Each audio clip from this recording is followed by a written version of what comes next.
Hey everybody, welcome back to another episode of the Ruby Rogues podcast. I'm your host today, Valentino Stoll. I'm joined by two very special guests today, hailing from the recent Rails world, Dari Goldman and Myriam Graïne. Did I say that right? Almost. I would say dairy like legendary. Well, that's for the podcast. I usually say something different. Dairy like dairy products. Dairy. All right, well, welcome, Dari, and welcome, Myriam. Do you both want to maybe give a little introduction? What brings you here today, and what got you to Rails World? Really, I'm curious to find out. So, Dari, do you want to go first? Okay. I recently graduated from the Wagon Bootcamp, which does web development bootcamps. It teaches primarily Ruby on Rails. And through that bootcamp, because I was a recent graduate, as Myriam was as well, we were able to audition to become MCs for the Rails World Conference. And that was pretty exciting. It's the first Rails World, so being able to be a part of that was pretty amazing. I come to Rails from the bootcamp, but also having studied computer science before, and I was looking to build have more practical experience, which you don't really get with a degree. It's more theoretical. So coming to Rails and actually finding that and being able to build apps after the bootcamp was really valuable to me. And the conference was really cool because you're actually surrounded by other people who kind of have that same mindset. So yeah, that's a little bit about me. Awesome. And Myriam, what about yourself? Yeah, so kind of the same experience with the Rails. I attend the web development bootcamp, Le Wagon. And I like to say, I've always been hands-on with computer for almost ever because my dad was a tech guy. So I've always had computers. So it was not something new, but I had a totally different career. I was a lawyer. And sometimes it was there. It has always been there. And I had same opportunity as Dari to take the chance to audition for being an MC at the Rails conference. And you understand my English, by the way? Yeah. Yes. Yeah. And yes, so yeah, it was amazing, to have the chance and opportunity to meet people from different part of the world and with different experience with Rails. That was unique chance. So, and it was the first, like Dari said. So basically pretty much. Yeah, I was watching Rails World from afar, and the Twitters, or I guess X, whatever you want to call it now, on social media. It seemed there was a lot of people and a lot of presence of career switchers or maybe late career, early Rails. Did you find that was true at the conference? Were there a lot of other kind of newer people to Rails? Whether or not they, were they? I'm curious, how many attendees would you say were new versus new to just, career wise? I would say that I met maybe a few other junior developers. It wasn't like the majority of the people that I met. A lot of people that I met had been working with Rails for a long time, even if it wasn't their primary framework. They told me that they had been dabbling on and off with Rails. And this was perhaps their first conference, or they'd been to a few, but this was the first one where they were like, oh, wow, it's just all of this excitement around the framework because you had the Rails core and everything. So I think, I don't know if there's so many juniors, because I think if you were able to get a ticket because they're sold out in 45 minutes, you had to be really, really enthusiastic about the conference. And I think those were primarily the decades-long users. But I think that there were a few like us who were able to make it in. Yeah, I heard it was like getting tickets to a Taylor Swift concert, right? Yeah, exactly. Yeah. People were so upset. So excited. Yeah, I mean, it was interesting to watch. I didn't expect kind of the response to be as I guess quick to action. I know conferences can fill up fast. But pretty wild to see that blow up like it did. So that's really Yeah. cool. So you both are in Europe, right? And so uh how was I heard the venue was just incredible. It was Oh, held yeah. in Amsterdam, right? Yeah. So what was it like? I'm just curious. So there's like you arrive sort of like in the center of Amsterdam where you have the canals and it's right next to the water. You have all these like you're really in like an old part of town. It's not like going to a new recent conference center. It did have like this historic aspect to it. And the building that we were in was just incredible when you enter into it. It's a full brick building, and the spaces where the talks were held were in these two huge rooms. In terms of acoustics, it was just chef's kiss because you couldn't hear the other talks. You couldn't hear really other noise from the sponsor lounge where a lot of people were kind of mingling. And I think oftentimes that can be an issue with conferences is that they can just be really noisy in general. And in this case, that was that's not what happened. It was just really, really well done. And I think everyone kind of felt like they were a part of a sort of grandiose event. And the location really lent itself to that. Yeah, If that's you see the awesome. pictures, definitely check them out. I was watching, I saw, like, everything was very meticulously laid out and, all the product placement of everything as far as swag or, like, Yeah. banners and everything, it was just so well done. It made it Yeah. like, I know a lot of people were saying, like, Instagram-worthy photos, from the conference. Yeah, I would actually. say thanks to Amanda Perino, the executive Mm, director for that. I think she has a yeah. particular eye for these kinds of things, and also the, I guess, event team, and the tech team behind everything. It just made everything look really cool on stage as well, so, we are quite lucky.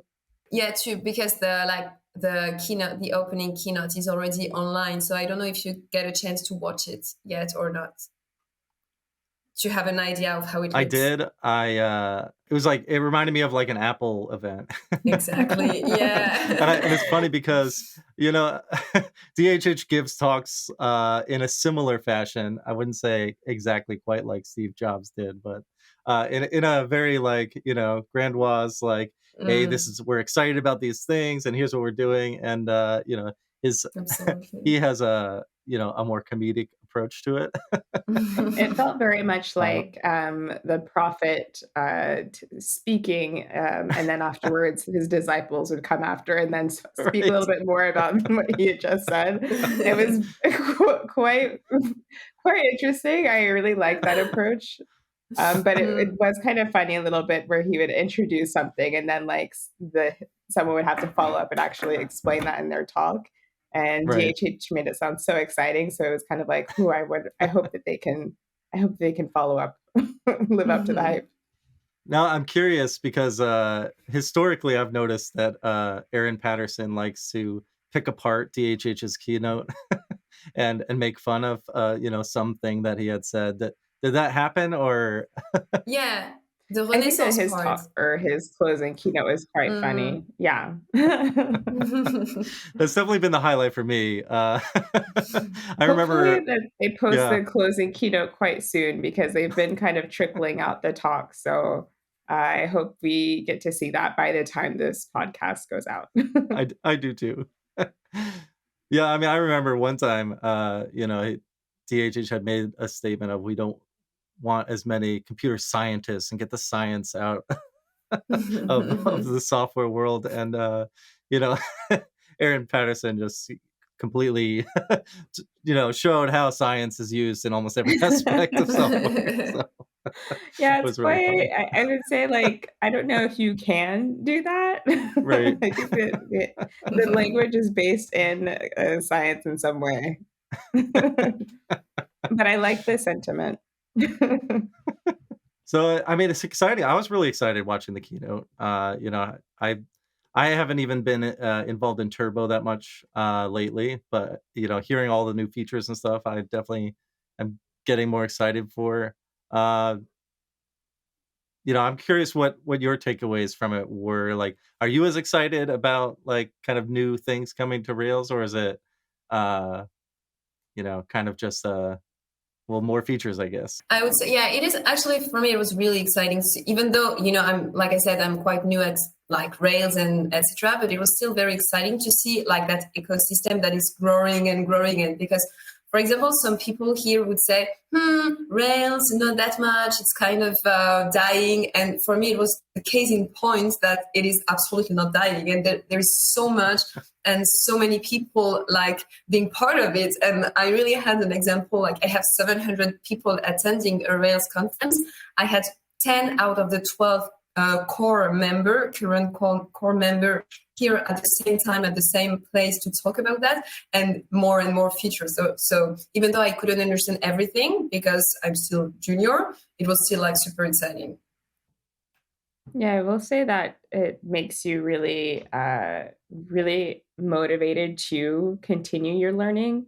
We're both teachers at our boot camp as well, and sometimes you can kind of get into a rut where you're teaching the same thing, and it kind of feels a bit repetitive, and you don't end up going out and learning new things yourself because it takes up time, and you're already trying to teach this. But for the first time in a few months, for me at least, I really wanted to go back to my old apps and like see, okay, if I upgrade Rails and if I use turbomorphing or if I use some of the stimulus stuff Marco Roth was talking about, what can I do with my apps now? How can I improve my own apps and then implement that in my actual job?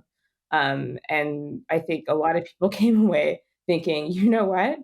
Let's start using some of these new features. Let's stop like trying to work with what we have, and they're actually building things that we need. So let's go ahead and use them. I think there's a lot of excitement around that as well.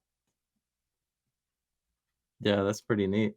Uh, I just remember watching the keynote where a couple features were introduced where there's kind of already significant gems, used for that purpose.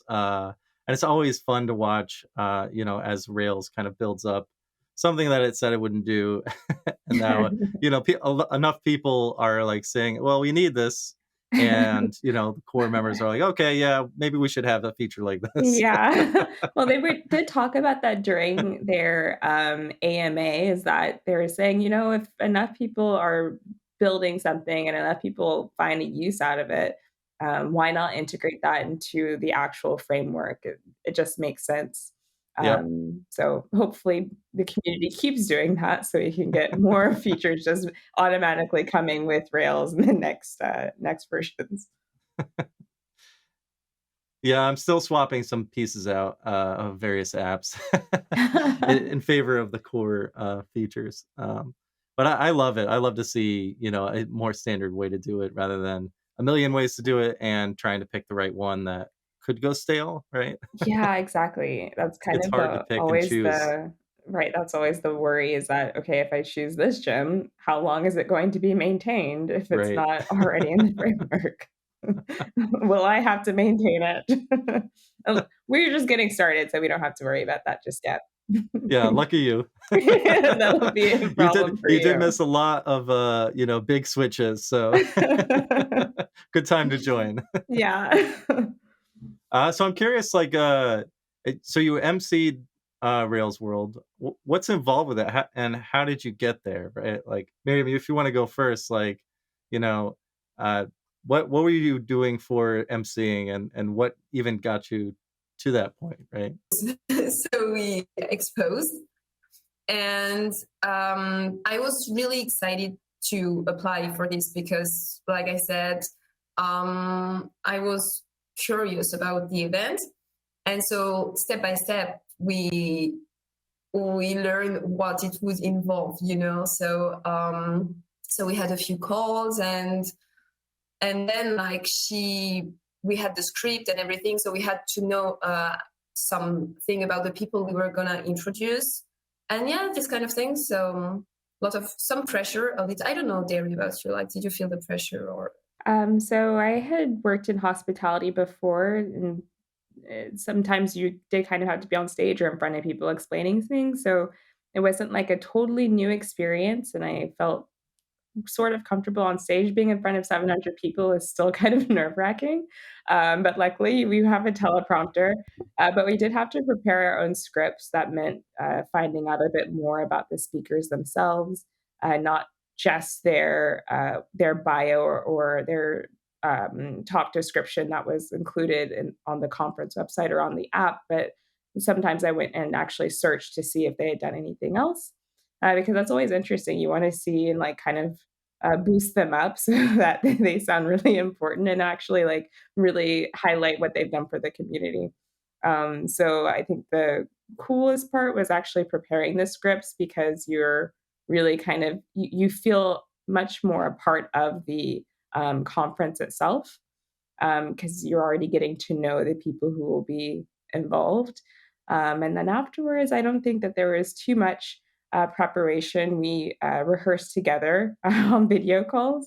And then afterwards, we rehearsed when we actually arrived in Amsterdam the day before the conference when everything was set up. So that was quite cool because we got to see kind of like the behind the scenes look at how Rails World was being organized. That's awesome. Yeah, I can't imagine getting up in front of that many people.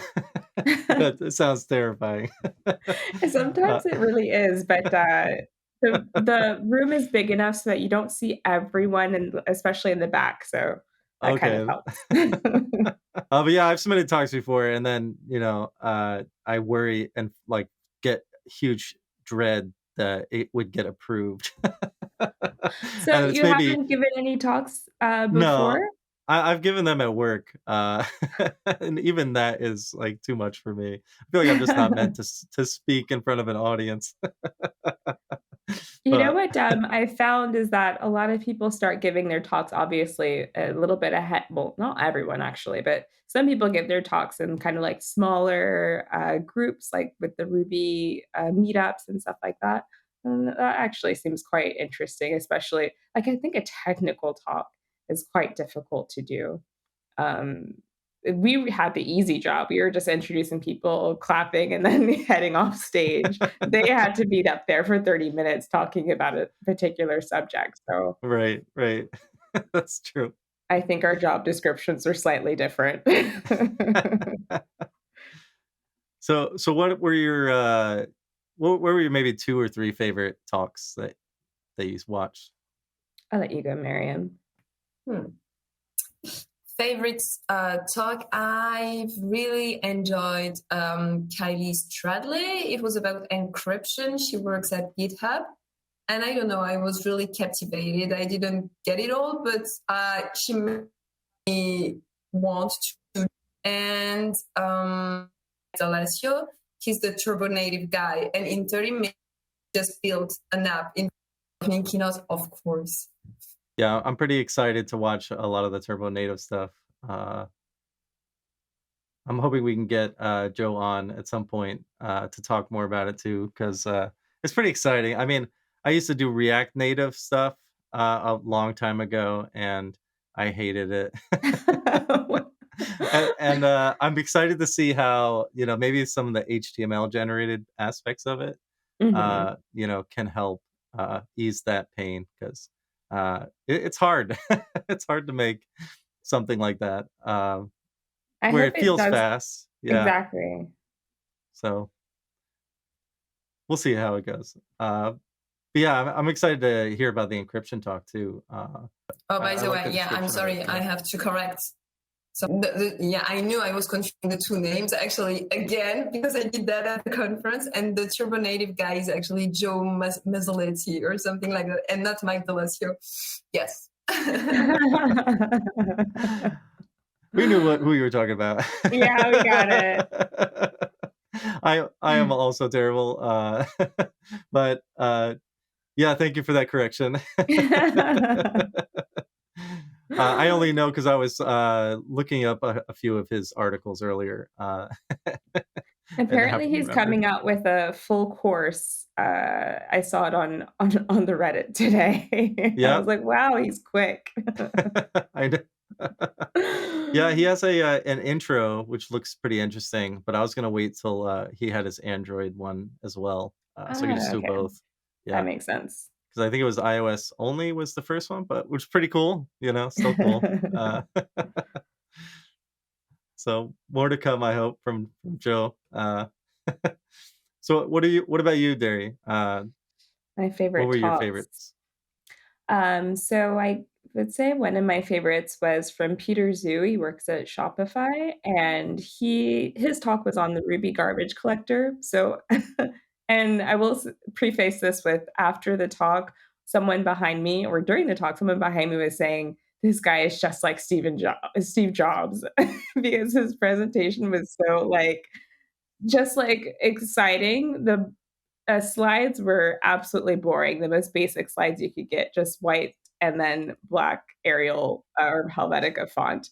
But the way that he gave the talk was so interesting. And at the very end, he was like, "You guys can forget about everything I've said about the Ruby garbage collector. And I'm now introducing this new gem, the auto tuner." And it was like, "This is the first, you guys are the first people in the world who are going to get to see this gem, da da da da." And just like the unveiling of this new gem was insane. I said it's insane. Like we're all like it feels like computer geeks, but like, I was just like, wow, this guy, he made me want to buy this app or I like buy this gym right now. That's really funny. So I liked him for his showmanship. It was he was quite good. And then afterwards, I also really enjoyed Marco Roth's talk about the future of the Rails framework. And so we kind of went through how we can build a bigger community around Hotwire and Stimulus. And that was actually pretty cool as well. And what I liked about this as well is that it's another person who's contributing outside of the Rails framework, but still kind of very close to it. Um, yeah, so I highly recommend checking out his talk as well. And of course, also want to say, Eileen, you should tell. She had a great closing keynote on the first day about the magic of Rails, and I thought I it's love her important. talks. Yeah, it was just really like really made you recognize how great Rails is as a framework and how we can move forward as well. But yeah, those are the 3 talks I think I mentioned that, I really liked, but they were all really great, and I couldn't see all of them, so I'm excited for those videos to come out as well. It's funny you mention Peter's Zeus, Steve Jobs like talk, because in RailsConf 2016, it was, I think, maybe the first time DHH wasn't at a RailsConf, and Mhm. Jeremy Dyer from Basecamp gave the keynote instead, and it was very deadpan and very. There was like maybe like 1 or 3 words per slide, Oh, like no. in an Apple. If you haven't seen it, it's entertaining to watch. I'm actually going to check this out. If uh, not tonight, tomorrow. but yeah, that's one not to miss. And I just love Peter Zoo's. He has this blog series on a walk along the seaside, a Oh, Rubius walk nice. along the seaside, and he just goes through, how to basically program C with Ruby and Ruby C extensions, and if you're curious on speeding things up or need optimal performance of stuff, I haven't been really entertained by that. So Nice. uh, I'll be excited to watch his talk as well. So I'm curious. What it seems like it was a very exciting event, right? Like, even for early career, you're like still excited about the Rails framework. I hope, right? Yeah, did you? absolutely. How did you come away from it? Did you? I hope that you met a lot of people in the community was welcoming. Is that still the case, kind of at these conferences? Yeah, it was actually quite nice to not feel, I don't know, if awkward. Like, sometimes you can definitely feel awkward in certain places. I know that can be my thing, I'm an introvert, But, some meetups I've been to, tech meetups, we'll say, you actually, like, walk in, you just feel like, "Wow, this doesn't really feel like my place. This doesn't feel like my people." Like, they don't seem very sociable, it's very cliquish, and what was nice, at this conference was that everyone was really open and welcoming. They were came up to you to say hello, like, "Can I learn a bit more about you?" They were totally okay with you walking up to them and being like, "Hey, how's it going? Who are you? What do you do?" And everyone seemed like really excited to like meet other people and make those connections. So yeah, I if all Rails conferences and Ruby conferences are like this, I'm totally trying to go to more. That's awesome. That's great to hear. Yeah, I mean, I haven't been to a Rails conf in quite a long time, unfortunately. So I'm hopeful that it continues to be a better experience every time. So you know, Next year in Toronto. oh really? Oh, that's exciting. Super curious about, you know, Le Wagon to begin. But more about, how is your like how is it starting Rails? It's been a long time for me. I've been, doing Rails for maybe 10 years now or so. Maybe more. I don't know. I stopped keeping track. But it's been a long time since I've had to like, get set up with something new and, learn something that's missing. There's so many features now. I definitely don't know them all. So I'm still Right. learning, right? But I don't know what is like point blank now. Did you have an easy time with that, or what were what were the challenges? Uh, All of them. all of them. No. I feel like I was a bit lucky because I came from a computer science background, so, like, learning Ruby itself wasn't too difficult. I had learned Python and Java, and, like, coming to Ruby, I was like, "Yeah, this is perfect. I love this." Uh, Going into Rails after that and, like, understanding how to build an app, I think is a it's difficult, but what I think is a bit harder is that once you are able to build something quite basic, and we'll say that's your MVP, I think that, unfortunately, boot camps make it they don't teach you the next step, and I think that's where Rails gets very difficult, is how do you get this basic app into an actual product that people can use? And there's a whole lot of things that come afterwards, that are built into Rails, thankfully, but you don't really learn about them, and I think that that's where the real learning begins. That's the hard part. I don't know Yeah, how you felt, Myriam, about that, or about, learning Rails. Yeah. Well, I would say that, when for us, from my experience, when I started Rails, it was after algorithm, Ruby, etc. So suddenly the magic came. That was my experience to Rails. Oh, and you see the connection and everything. But then I agree with you when you said that when you do the bootcamp, okay, you do basic projects, but it's not a real app. It's more of a prototype, so it's not the app that you build it in 2 weeks. So it's not something that you're going to sell on the Apple Store or whatever. And then like I had my first, I'm still working on my first big freelance app project, and I see all the dramas it comes with. So yeah, it has highs and down, and luckily I'm not by myself, but yeah, still some work. But still cool, very cool framework though. Yeah, I don't ever wanna move away from Rails to something else. I mean, careers might, make that a necessity, but, like, I really like learning this particular framework, and I like what comes with it, and I like the gems that are built for it as well. So, yeah. Yeah, originally it was meant for, product driven development, where you have a product or a SaaS or something that you wanted to sell. And I think that's what's gotten it so much support over the years, right? Is people can just, build something with it and sell it, Right. right? Uh, and so I'm interested to see where that leads because, uh, there's a new framework on top of Rails called Bullet Train that's come out recently. Um, that's interesting. That lets you just build products and Mhm. do less of Rails with more of the magic behind the scenes, which I'm interested to see. where that leads to.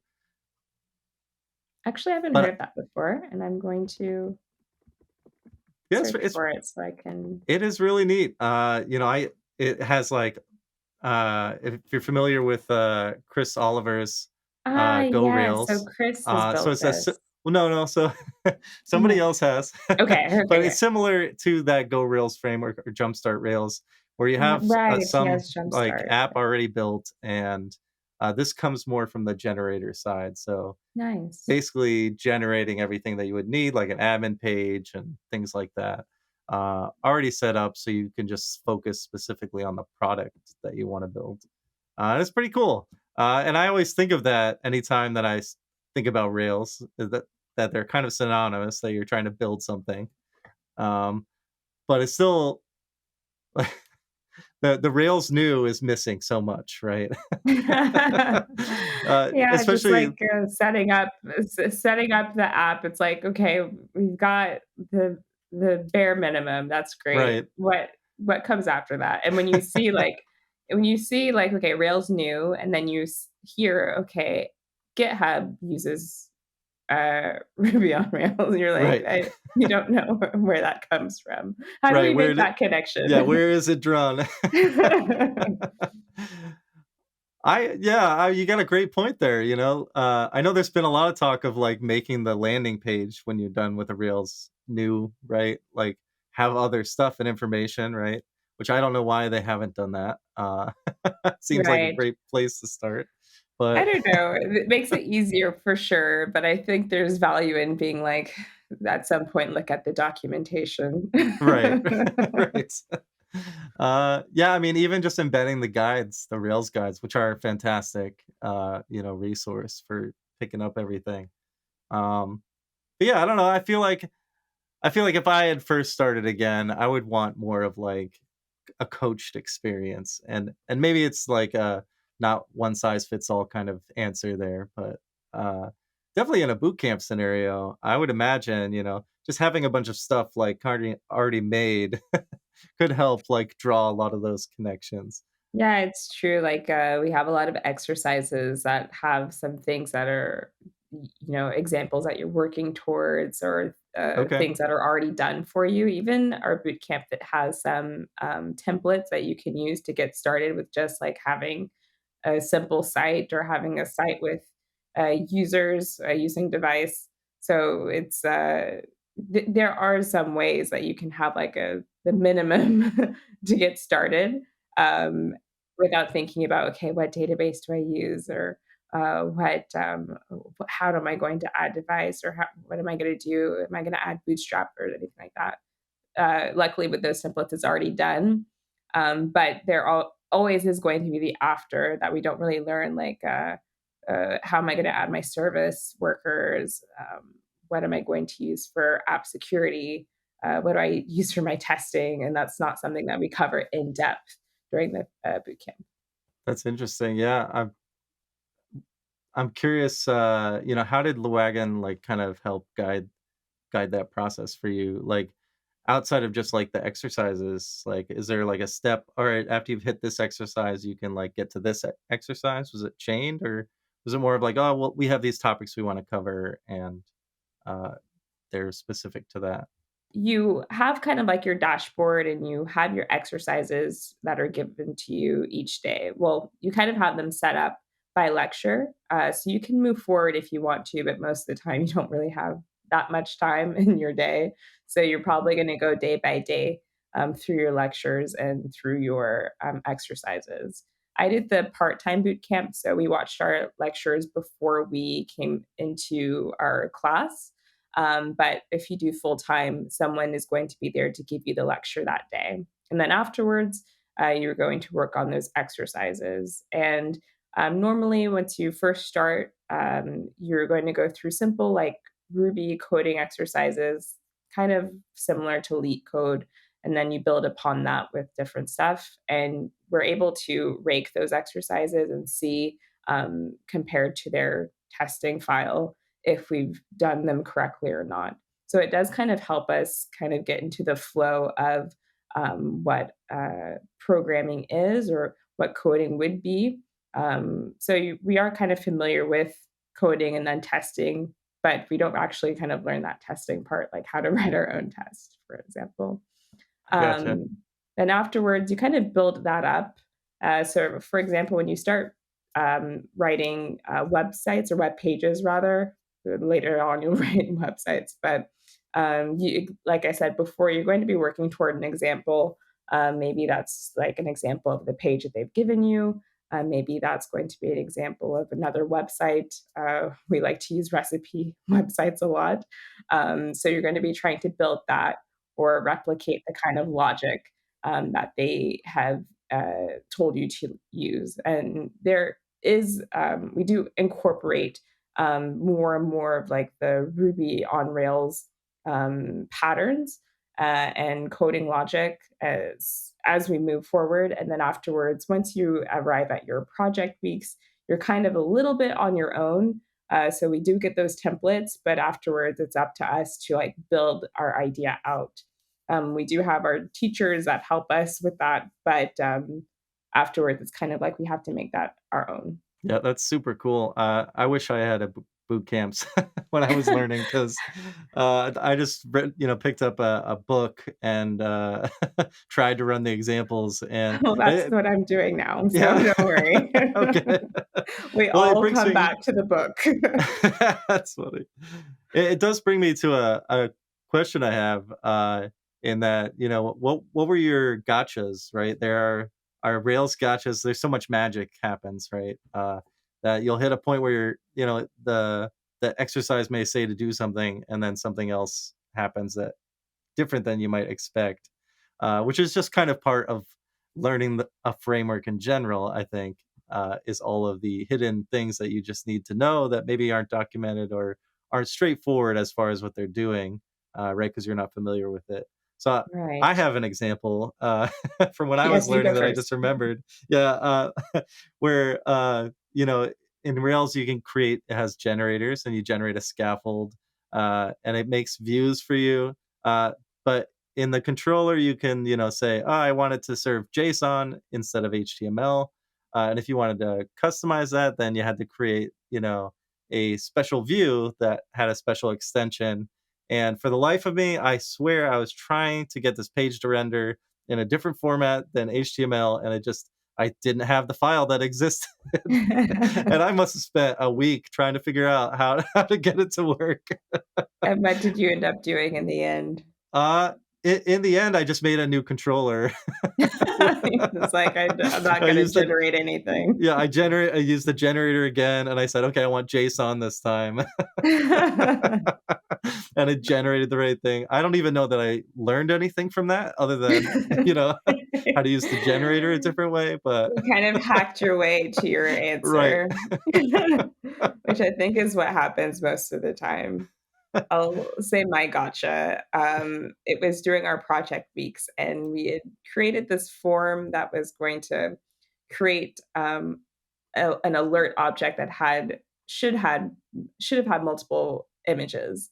And when you created the alert, it had the images. But if you ever wanted to edit it and you wanted to add a new image, it would delete all of the images that you had before. And I was just like, this does not feel very magical.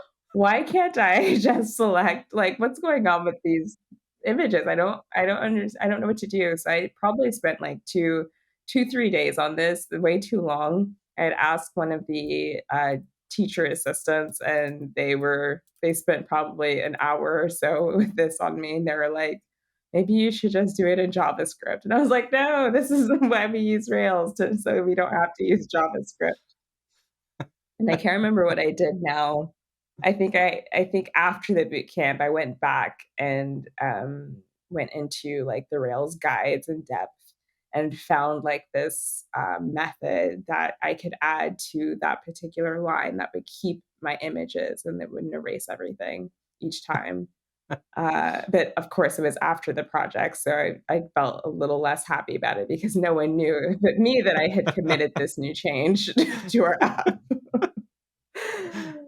At least you found it though, right? At least I found the answer at some point, yeah. What was your gotcha, Miriam? maybe have some bad experience with scaffolding as well, but for example, during my boot camp, we've been told, no, you don't do scaffold. Scaffold is just for the teacher to show you to go quicker. But I don't listen. So I just scaffold and then it's become a big mess. And so at the end of the day, like every time I am lazy trying to do things because I'm lazy, I end up having to work more and just do the app again and again. And I'm like, okay, bye. I shouldn't have scaffolded. 5 minutes. Yeah, exactly. Yeah. And I end up spending 1 hour, on even more. So this kind of experience. And some when you don't deploy your app, you don't, and everything is local and everything is working local. And then you're like, I should check though how it goes when it's in production. It's like, oh shit, it doesn't work. And then you don't know where the problem comes from. So this kind of situation I would like to avoid now. Yeah, I totally sympathize with the it works locally on my machine. It's working for me. Yeah, it's working for me. That is a hard thing to digest, working with Rails, is all the different environments, and they can all have different configurations. And I'm hopeful that all this Dockerization stuff can help solve some of those issues. But What's funny is that I've heard other Rails developers who are like, I hate Docker. And I'm like, I am one well, of those. I have no opinions. It's a love-hate relationship. I don't like setting up new apps that have a lot of dependencies, or cross app dependencies. Those are the worst ones, getting Yeah. those working locally. So it's if once you have the apps running, though, it's smooth sailing until you go to Docker, and then the problems come back. Uh, but I would say overall, I enjoy Docker. I feel like outside of Rails, it also is a common pattern, right? So if I wanted to try out WordPress as an example, which is written in PHP, I could just run the Docker container for it, and there it's working. I don't have to figure out how to install PHP or all the Right. dependencies that maybe are there for that, right? Or any of this AI stuff. I can set up a llama model in a Docker container and not have to worry about, making sure all the dependencies for Python and PyTorch and all that stuff are set up. So, On your computer. yeah, I mean, having a standardized way to just, orchestrate a ton of interdependencies, Docker is great, but anytime something goes wrong, which when you're learning, it's not necessarily a great, do you then have to learn Docker just so you can figure out maybe where the issue Yeah, is stemming that's from? always the problem is that, the less yeah, exactly, the less app interdependency you have, the simpler it is, at least on your end. Once things start getting bigger and you get a bigger team, it's no longer that simple, is it? Right. Which I guess, from DHH's keynote on, as an example, the was it the static cache stores or solid cache or whatever it Solid was? cache, yeah. Solid cache. That makes a lot of sense. Get rid of Redis for a simple use case, right? If I forget what Shopify called their framework. They have a light Rails where it uses SQLite, and everything is just a single stack. You just you don't have almost any dependencies, which is really nice, right? All you need is Ruby to get started. So I will say I'm hopeful that there are more lighter stacks that help people learn faster. But like you're saying, you can't it's not what you would see in production as a product, right? So Yeah. it's a hard jump to make. And I do wonder, in his keynote, he did speak about the one-person framework, and I think that really caught a lot of people's attention. What does that actually mean in practice? And for an actual app that's a product, does the one person framework also is that also going to extend to those bigger apps? Um, I wonder because yeah, the one person framework for junior developers, that sounds great. Like we want to know everything. We want to know the back end. We want to know the front end. We want to be able to do both. And we want to be able to carry that over to our careers. Hopefully that'll catch on a bit more instead of having to choose. But is that going to be the case once you go over to a company like Shopify or Airbnb or GitHub? Does I mean the one person framework can't really work in those instances, I think, or perhaps we'll see. It may. It's I think back to I would say the first time I started at a company that was like legit like Rails development. Mhm, And I was coming from an advertising agency where I had like been using Spree, which was an e-commerce popular e-commerce choice at the time. Uh, mhm. and I didn't know what I was doing. I was just using the framework to get a shopping cart up, right? And then as soon as I joined this consultancy, and they seemed to know everything. They use Vim and they wrote tests. I didn't know what tests were. I'm glad they keep tests out of the boot camps to start, right? Because it definitely is. It takes some time to understand why you even need them. Right. It doesn't take uh, too much time, but yeah. Oh yeah. Well, a couple bugs and right, banging your you're head like, against it, and you're like, I wish I right. had a test. Okay, now I get it. But you almost need to go through that pain of having the bug and figuring it out, right? Before you're like, oh, like this test would have been great, right? Right. Uh, but I just think like I remember just feeling like, well, I am nothing like compared to these people that know what they're doing. Like, and it was like a hard on ramp from being a junior to like even just getting to like mid junior. Right, like, it must have been a full year of, like, pairing with somebody, to feel at all comfortable, right? I'm hopeful, like, have you noticed, like, maybe that transition being different or No, better? No? I feel the same. I've just started, a role with, ViaEurope, who is one of the sponsors at, Rails World, as a technical support engineer. So I'm one of the more junior members on the team, and it's, quite a learning curve as well because you do feel like everyone around you knows so much, about the framework, about the, app itself, and you constantly feel like you're trying to catch up.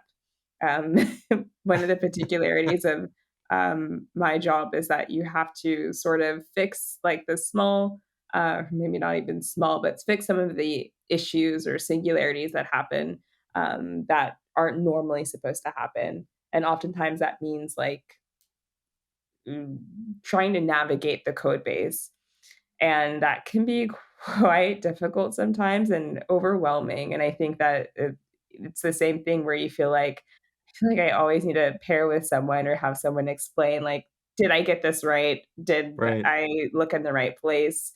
Oftentimes they're like, "You can also look here." And they know it in 5 minutes. I have to look for, like, 30 minutes to an hour.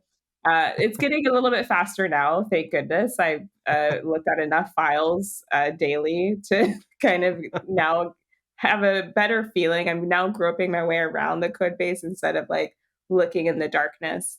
I can kind of see what's going on now, but it is quite tough starting out, with so many knowledgeable people around you. At the same time, you have to kind of see it as an advantage as well that you have so many people who can help.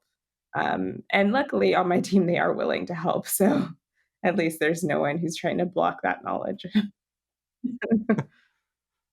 What's your perspective in Miriam? Is it similar or are you are you feeling, like, confident?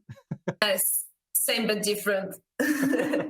Same but different, I would say, because I don't work for for now I'm a freelancer, but I don't work by myself. So the app on which we are working, I feel like the same as you, Dari, when you said like you're the more junior, I feel the same. And sometimes I just feel like, useless. I'm like, oh, so it's the most difficult part is to find your legitimacy, to feel legitimate about that, and to feel that you can. Thank you, and that your work is useful, and keep learning. And same like the people I work with are trying to help as well and mentor. So that's cool. So I feel I can see the light. That's great. Yeah, the light does come. It Thank may be, you. yeah. Speaking from experience, I hope. Yeah. I mean, you'll always feel like you don't know about something, and that is normal. So I don't think that ever goes away. Like I still will go into meetings and be like, I don't know what they're talking about. But just like you were saying, you look it up and then right? So Right. You look it up enough times, it's right. memory.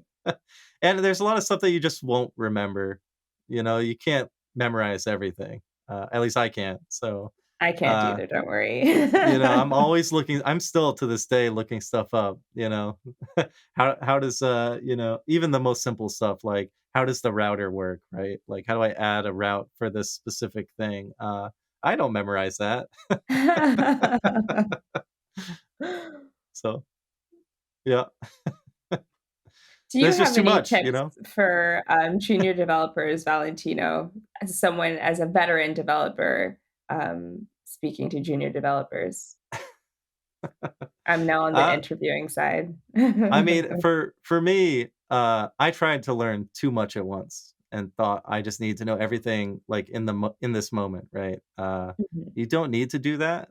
I would say focus on, the task at hand. I have a problem of just getting sidetracked all the time, and so uh, too many unknowns is very unhelpful to to me for that reason, right? Because then I'll just get sidetracked and everything, and learn very little over that period of time. So, Right. uh, yeah, I would say just small pieces, right? Like little bit at a time, baby steps, and you'll make it just the same. Whether because you can't you're not gonna read the entire Rails guides and then digest it all, right? Like you're not going Right. to know it all. And you can reread the same guide a million times and still not, understand everything it's talking about, right? Yeah, Uh, and even if you use it once, you have to be using it over and over, waiting for the updates, reading the new updates, and then using right, those updates. right. Yeah, I would say the overwhelming aspect of it, let it just wash away because nobody knows it all, and no, there's no need to learn everything, right? So it's kind of like the magic of Rails. I'm looking forward to hearing Eileen talk about it because there's so much that happens that you don't necessarily need to know about, but until an issue happens, right? And so I'm happy that that's there. That I don't have to know it all. Right. Agreed. And so as a junior, you also don't need to know it all, right? Let Rails do its magic. Uh, so yeah, I mean, it's just I wish I had stuck more to the core features of Rails when I started instead of like trying out a new gem or whatever new thing somebody would had recommended, right? It's very easy to fall into that trap of, oh, this is really cool new shiny toy, but Rails Right. has this duller knife over here that cuts the cake the same way. uh, and sometimes it's just worth using that, until you feel comfortable with that particular feature. No, that's Um, so true, and I think that it is important to kind of understand, what Rails provides to you just as, like, that's what the framework is, and then afterwards, if there's really nothing that actually does the job you're looking for, then look for a gym. But you're right. Like, I think as juniors, sometimes we are really quick to be like, okay, is there a gym that can do this for me? And we don't actually look at what Rails can do for us. We're just like, I just need someone else to do this for me really Right. quick. That's kind of the double-edged sword of the boot camp is that you learn really quickly, but you also are trying to do things very quickly. So Yeah, the I could see learning that. process is shortened, whereas you probably need to take a little bit more time on the basics. So I'm curious. Yeah, go ahead, Miriam. Sorry. Yeah, it's the gap. Yeah, I said that's why I was quite happy that when I took my boot camp, ChatGPT was not quite on yet. So we didn't get the chance to just ask ChatGPT like for the answer. And now I can see the difference with the new batch of the boot camp where I am a teacher and like lots of students would just ask ChatGPT. And the problem is, okay, it's cool. And we have to consider the fact that it's here and we can use it. And that's amazing, but don't get all what is happening behind it. Yeah, that was what I wanted to say. Yeah, that's a great point. I didn't even think about ChatGPT being in existence, or even right like GitHub's Copilot. uh, I wrote in TypeScript with the Copilot. Yeah, and they fill in the whole function for you if you just write a sentence, and it's wild. But then they have a tiny little bug in there that's it doesn't do what you want it to, and Maybe they if like I made didn't up a method. right, if I didn't know what I was looking at, uh, I'd have a hard time learning. That's for sure. Yeah. I But mean, I actually like Copilot, but I definitely cannot do the majority of what I'm trying to do. Or at least maybe I haven't prompted it correctly. I don't know the ins and outs of prompting Copilot yet, which is probably a good thing. So so I'm curious what your experiences are like. When you did reach out for a gem or something like that. Was that like a familiar experience? Was it hard to get to integrate something external to Rails as a newcomer, or was it fairly straightforward? What was your overall experience with that? Fortunately for me, most of the times it was pretty easy to integrate a gym as long as the documentation was clear. The only problem I think was that finding a well-known gym can be quite difficult sometimes using the rubygems.org website because you can't always like search by like, okay, this is the gym that I need. Now I need to find like the downloads. They might have changed that since, but when I was using it, it was hard to search for something that was reputable. So you'd end up trying to Google, and I think searching for gyms could get pretty difficult. Ginny should actually did a talk on this about where she said that pay attention to what gyms you're installing because not all of them have what is it, good intentions. And she did like a kind of joke on that I'll leave the surprise for you guys for her talk when it does come out. But that was kind of my worry. It was like, okay, if I integrate this gym into my app, is it going to be okay? Is it going to break it? Is it going to install some virus and destroy it? What am That's a I good getting point. myself into? But for the most part, getting the gym was quite easy as long as it was well known and maintained. Yeah, I think I had like one bad experience, not a virus, but just it was not, I was very, very new, but trying to act like someone who knows.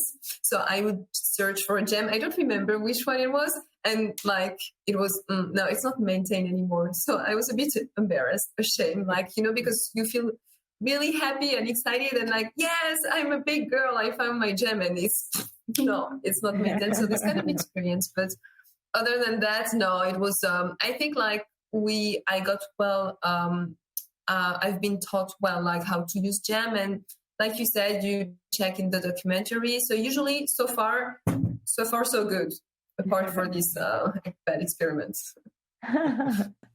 Well, that's good to hear. Yeah, there is a site, Ruby Toolbox. I don't know if it's maintained anymore. that historically was like the place you go, oh, like you get to see all the stats on GitHub, like when was the last commit, when was the last published, and it tries to grade it a little bit, like, A through F or whatever. How good, what's the quality of this gem, right? I would like to see Exactly. that, if you're doing like, if you're adding something to your gem file, I would like something to just run against it, right? And be like, are these good? Like, is this the right thing? Yeah. There's something missing there. I agree. Like, how do you know? Even just Googling, you don't know. Yeah, I think there are, like, other package websites where they do have, like, this sort of rating, like a grade where people are able to say, like, "This is really well maintained, this is not well maintained, I will never use this again." But, yeah, I feel like Ruby should have that. I do think that, with Chris Oliver's hackathon that happened this year, there might have been a site that was created, to kind of better organize Ruby gems, but I'm wondering, I don't remember the name of it is, so I'll have to check it out. But I'll put that plug in there for them if anyone wants to search for their site. Yeah, I'm gonna have to look that up too. I'm curious now. Yeah, now I have to look. Let's see the entries because I looked at the projects. Like some of them were pretty interesting, but I was like, oh, I really like this one. There's a lot of gem related ones. Cool. Man, I haven't looked at the hackathons in a while. These are pretty great. I was pretty impressed with what they came up with. Oh, was it Gem Insight? Maybe that's what it is. I'm still looking at the okay, entries. There we go. Well, I can't find it. I don't know where it is. Wow, there are a lot of entries here. Well, we'll have to have another show. We'll have you guys come back on and we'll go through the Rails hackathons. So I can give a proper plug. Because these are pretty cool. The better errors gem with AI assist looks interesting too. So I'm curious, like, as newbies, now that AI is rampant, right? Do you find yourself using it a lot more, or is it not helpful? Where are you with that? Using what more? Like ChatGPT as an Ah, or Copilot, like, do you have ones that you like over others, or do you just, like, avoid them? you go away, Myriam. Yeah. I think at first I was very not scary, but it's a big word, but I was like, no, I should not. And then I felt like, okay, it is here, it is powerful. Like, let's face it, it is powerful, but you have to be able to use it the right way. So not, hey, hi ChatGPT, how are you today? Please do this for me. No, it doesn't work, But more like, okay, like now I see what's happening. I don't understand, for example, my code or whatever. And okay, it's been like 20 times. I don't feel like asking again to senior. I will try myself. And so like this way, I think it can be useful, but I'm pretty sure that really need to have, and same with Copilot, I really like it, honestly, but don't use it too much because sometimes like it goes crazy. Like you just write one letter and it goes like that. It's definitely like, whoa, whoa, whoa, calm down. But yeah, you just have to know your direction, at least a minimum, and then it can be very cool, I think. Yeah, that's a great point. I use both as well for the same reasons. Like sometimes it's sort of like having a senior developer who can kind of guide you in the right direction if you're ever stuck on something. And then, well, for Copilot, I use it a lot less. It's kind of like Microsoft Word, like autocomplete, or like, I guess it's not a word. It's more so like in Gmail, if you have like an email that you're writing and you want to say like sincerely, it'll finish that for you, or like please let me know if you have any other questions. So it's like the code equivalent where it just kind of completes what I wanted to write. Not often it's the exact thing that I wanted, but it gets me close enough to where I can just kind of correct it. And maybe I've saved a little bit of time. not sure how much time I'm saving when I have to backspace a lot, but it feels like it. Yeah, it's funny you mentioned, the conversational question, "What am I doing missing here?" Right? I definitely Yeah. use it like that a lot. I do it's not quite there though. I've definitely, like, started a more advanced conversation with it, and, it just makes stuff up. So, like, if if you ask it something, "Am I doing this right?" Or "Is this in a performant way?" It could just say, "Yeah, it's a performant Sure it way," is. "Sure." And I'll give an example even, And then like, Yeah. "But that example, it points out this," and then it's like, "Oh, yeah, you don't wanna Sorry do about that." that. Yeah. That's the worst is that I'm like, what you just wrote is not right, or maybe they might give me the exact same code block that I gave them, and I'm like, "Nothing's changed here, thanks for nothing," and then you have to go Right. back on your you're on your own. I know at that point, you just start entering random characters and hope that that randomness, like, adjusted its output. Uh, It never does. no, it doesn't. Hopefully, it gets better. I mean, thankfully, somebody else is working on those problems, and we could Right. just keep trying, We're just still working with the magic of Rails. That's right. You guys work with the magic of machine learning. So I'm curious, now that you've been to, like, a big major conference, are you looking forward to more conferences in the future, or, do you think one is, like, a good for a few years kinda thing? Where do you stand there? More? Yeah, no, that was really, yeah. It gave me like more, yeah. No, so okay, this one was huge and amazing and like really cool, but it was a very nice first introduction. So it gave me the envy to continue and see more. Like if all the planets are aligned, I would go to more, and even like just the Ruby, not necessarily Rails, but even the Ruby conferences and this kind of things. Yeah, I would like to see more. Not every day, but No, not every day. Same, absolutely the same. I want to participate more in the Rails community, and obviously conferences are a part of that, but I hope that, it gets more people excited to host local events. Um, I would think about, having a more active presence. We already have a wagon campus, but why not have more Rails, coders and developers who get together and speak about different Rails topics or just different things happening in web development. I think that would be really cool. Um, yeah, Yeah, I totally agree with that sentiment. There's been a few new Ruby conferences that have popped up across the US that I've been really excited about, right? Where I've almost gone. I was yeah, they get they're it's hard once you get a family and, then you got to break from the family but like, even when they're really close, you know, but even still, just having them closer makes it more possible, so right. the more that there can be, the better for sure. So I do. Exactly. I'm with you. I hope more people like take on to that and start creating because it doesn't take much.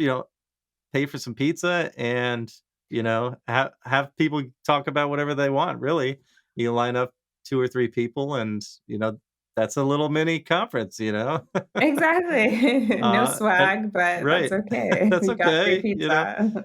The next year, you never know what you might get a sponsor, right? Like, luckily, there are lots of Ruby and Rails, organizations out there, like companies that use it, right? So, You're right. there's always somebody looking to put their name on something. That's true. Uh, well, we're kind of getting to the end of time here. I wanted to leave some time for picks or whatever you wanted to talk about. That's maybe not Rails or Ruby or is Rails and Ruby. you know, uh, why don't you go first, Dari? Um, Is there I anything you wanted to share? don't have any picks. Because I don't know, I'm myself, just kind of going through the startings of my developer career. But I will say that I have found this Wilco kind of platform, which can be great for other junior developers. Let me just try and find the link so that I can share that with you, Valentino. And it's like sort of like a game, but it puts you in the workplace of like it's like you're starting your first day as a developer, and they're giving you all these challenges, which are kind of simple web development exercises. And you get to do this in the framework of like, okay, so you're going to use GitHub, you're using Docker, you can choose your framework. So you can have Rails as your backend and React as your front end. And then afterwards, you just go through these challenges one by one. And afterwards, you just feel a bit more confident about actually working in a similar environment in case you ever get that first job. I'm going through it just because I want to solidify certain skills for myself. And I think that if anyone else who is starting out or just wants to review some of their own skills, even if they've been going through or they've been working for a few years or even several years, I highly recommend it. I think it's a really great app. Yeah, that's super cool. I was just saying, I'm gonna check that out. I always love a good tutorial site, just to know what to send people to. Yeah, me too. That's awesome. What about you, Miriam? Do you have a pick for today, or two, or three? It's up to you. Not much more. Not much more to add. Just that hopefully next year in Toronto, I will see more ladies at the RAIL conference. But that's pretty much it. We're a pretty big group. Yeah, we could tell that by the yeah, true. But we could tell, at the restroom that's way more. That's good for us, though. Yeah, I too hope that there are more women at the conferences. At more diversity in general. I, my first RailsConf there, it was pretty bleak, but that was many years ago, and I'm hopeful that it's not so not so bad. But it was nice at this Rails conference is that there was quite a bit of diversity. There could be more women for sure, but there's people from all around the world. You didn't have just like ethnic or gender diversity. There's just a lot of different people in general, people from the States, people from Europe, people coming from Africa, from Asia. And it was like really cool to get all of those people in one place. So yeah, I hope there's as much enthusiasm for Toronto, and we'll see the same type of mix. I was just thinking about well, I have a pick, I guess, but I don't want to take Miriam's spot here. But Women on Rails. I know that Women on Rails is semi-based in France, right? I do know of some Rails Women on Rails. What do I say? Or organizations, but I don't know if that one is semi-based in France. I know there's. Yes. Okay. Yes, the newsletter. Yes, there are. Yeah, exactly. There are. Actually, I think a French woman started it. She's based in Paris, I believe, and she runs a Paris Ruby on Rails group. And yeah, she has that newsletter, and then she actually translates it into. I really love that newsletter. Different languages. Yeah, it's really great. And I'm always looking for more women programmers because there aren't really that many, and I like to have the extra insight, right, from somebody that's not what I am, because you get more perspective about things. Exactly. Different people think differently, and so the more you can get, the better. And so it's really nice, like very well curated, and they're very passionate about sharing what other women developers are speaking about and writing about, and I really love following along. So if you're not familiar, womenonrails.com I think has the newsletter. Um, Yeah, I've subscribed to it, but I think I subscribed a little too late, so I didn't get the latest one. Let's see. Yes, I did get the last one on September 26th. yeah, I know they break for the summer, right? Yeah, I mean, good for them. This is the you take a proper European vacation, take August off, I and really then come wish back the to work. States had the summer off. I would love that. So sorry, Miriam, did you have a pick? I didn't mean to, snowball into yours. That's No. okay. Either, Oh, let's because go I don't ahead have one. let's go ahead and promote WNB.RB if you want. Oh, I also love them as well. Did they have a good presence at, Rails World? I know that, oh, what is her name? Adriana Chang, I think that she's one of the, I don't wanna say animators, but I think that she also is one of, like, the co-founders, but she, definitely helped organize the breakfast that we had during Rose World. So we did have a WNB.RB breakfast, which was really nice, because you got to see a lot of people or just that were interested, mostly women and non-binary again. So it does give you like that different perspective, like how do they experience the tech industry? How are they experiencing Rails? Yep. Um, and they also have talks that happen. So if you join the group, we have talks that happen, I think, once every month, um, that are quite interesting, that either discuss something that's happening with the framework or with Ruby, or perhaps just in general about your tech career, which is quite helpful. Yeah, that's awesome. I know, several coworkers that are part of that too, and they just love, the meetups and the book club and all that. Oh, yeah. And I'm always happy to hear that it affects more people, 'cause they do awesome with Brittany and, Gemma and I think Emily too. Now I'm The gonna have whole to find them. Yeah, they're they're awesome, and, I'm so I'm so glad 'cause they'll be at all these conferences, and I just love it 'cause they bring such a great, uh, vibe to the whole conference, and, it's great to see what they do. Is there anything, else you guys wanted to talk about?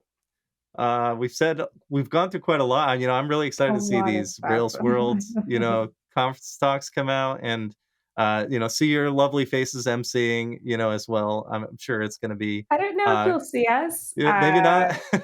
Is that a because of the way conference that they only? edited yeah, I think because of Oh, the way they no. edited the keynote, I'm thinking that we might not be too visible in the actual videos, but we'll see. Well, you could say It you might were have had there. to be an in-person Yeah. experience, sorry, you have to be there. Oh, man.